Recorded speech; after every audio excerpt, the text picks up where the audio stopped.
Siamo con Mimmo Marino, terza generazione della famiglia Marino, grandi produttori della polacca versana e mentori della ciocco polacca. Allora Mimmo, che cos'è la polacca?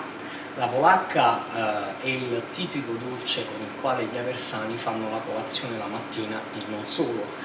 C'è anche la famosa torta polacca che si può mangiare tranquillamente a tutte le ore, a differenza dell'altra, quella là formato cornetto, diciamo così, che è prettamente e tipicamente ed esclusivamente adatta per la colazione della mattina dell'aversano e dintorni, diciamo così, quindi anche nei dintorni di Aversa sta iniziando a dilagare il fenomeno della polacca, ecco, diciamo così. Qual è nata prima? Non c'è una documentazione che attesti qual è nata prima la polacca o il polaccone gigante, diciamo. Non esiste, non è mai esistito da nessuna parte, come anche tanti miti e leggende che girano dietro alla storia della polacca, del tipo delle suore polacche o della delegazione diplomatica che fece visita alla regina che risiedeva ad Aversa, nel castello della Madonna di Casaluce praticamente. Non c'è assolutamente, anche se dovessimo seguire miti e leggende, è il polaccone che è nato prima e poi dopo è stato fatto il cornetto, diciamo così, per la colazione, ecco. Con o senza marena? Bel dilemma. Mi piace con la marena, però ci sono diverse variabili. Il polaccone ad esempio è tassativo alla marena, si mette sempre, non l'ho mai vista senza marena. E la polacca normale invece ci sono le due versioni, sia con la marena e sia senza. Però nemmeno qui, quando mi vengono a dire no, la polacca è con la marena, dico a te piace con la marena, ma in realtà non c'è e non avremo mai una documentazione che attesti che la polacca, quella da cornetto diciamo così, sia nata con la marena. Chi mangia oggi la polacca? Tutti, tutti, i bimbi anche, addirittura bimbi, 2 anni, 3 anni addirittura, e appunto i bambini non la vogliono la marena, come poc'anzi dicevo, che non gli piace, e tutte le fasce d'età, assolutamente, cioè non c'è distinzione di giovani. Un target molto vasto. Un target vastissimo, sì. Ok. Secondo lei la polacca ha sostituito altri dolci nella colazione dell'aversano? No, perché sono gli altri dolci che hanno sostituito, talvolta sostituiscono la polacca nella colazione, perché la polacca è la colazione dell'aversano, poi è di quelli che dintorni, che i paesi dove arriva praticamente tutte le mattine. Poi ci sono gli altri dolci, cornetto, c'è la moda del cereali e miele, cereali e frutti di bosco, che in questi periodi che fa caldo va di moda, la linea e queste cose qua, che sostituiscono la polacca. È il contrario, quindi è doveroso fare questa precisazione. Com'è nata l'idea della ciocco polacca?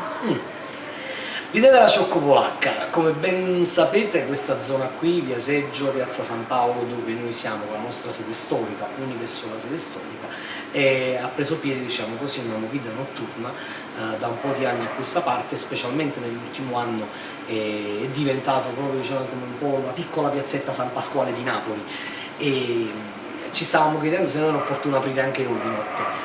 È stato fatto, l'evento è stato fatto il 1° febbraio e da una mia idea nata già parecchio tempo fa ci voleva qualcosa, non solo la semplice polacca. Di notte solitamente noi siamo a mangiare il cornetto al cioccolato. Mi sono detto perché dare sempre la stessa minestra riscaldata? Facciamo una cosa diversa e abbiamo unito le due cose e quindi diciamo che adesso la stiamo facendo anche di mattina dopo tante pressioni che abbiamo avuto perché era solo riservata a Marino di notte. Adesso invece c'è anche la mattina ed era nata appunto solo ed esclusivamente per la movida notturna, mentre adesso la potete trovare tutte le mattine.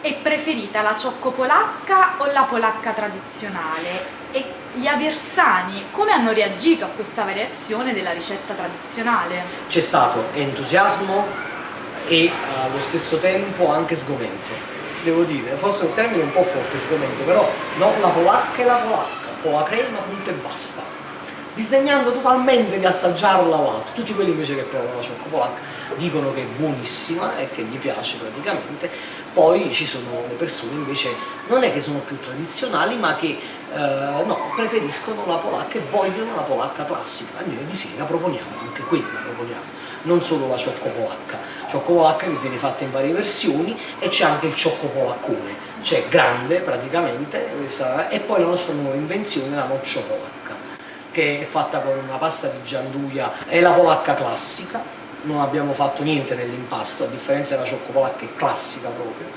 E poi abbiamo anche tante altre cose tipo la polacca, la mini polacca con il gelato che proponiamo di sera. Però ripeto, di sera si consumano, e te lo posso garantire, tantissime polacche classiche, tantissime, se è richiestissima anche di sera. Nonostante la presenza della cioccopolacca che sia al top, è chiaro, è la più venduta, ma di sera si consumano altrettante polacche classiche. La sua biografia legata al cibo, a quale alimento è legata? E da buona versano le posso rispondere soltanto a una cosa, la mozzarella. Cioè, non può essere altrimenti. Da bambino aleggiano in casa mia fotografie con mio papà che mi imbocca con questa mozzarella. La mozzarella senza ombra di dubbio, diciamo così. Cioè, non saprei ricordarmi qualche altra cosa, diciamo, però è la mozzarella. Cos'è per lei la dieta mediterranea? La dieta mediterranea io penso che sia un regime alimentare, forse il più famoso nel mondo, si potrebbe dire.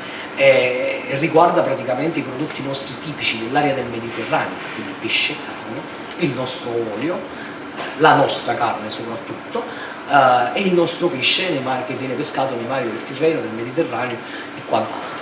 E chiaramente è quell'insieme di pietanze che rende, diciamo così, l'alimentazione il più equilibrata possibile. La mediterranea ha tutte le caratteristiche, diciamo così, per una corretta nutrizione.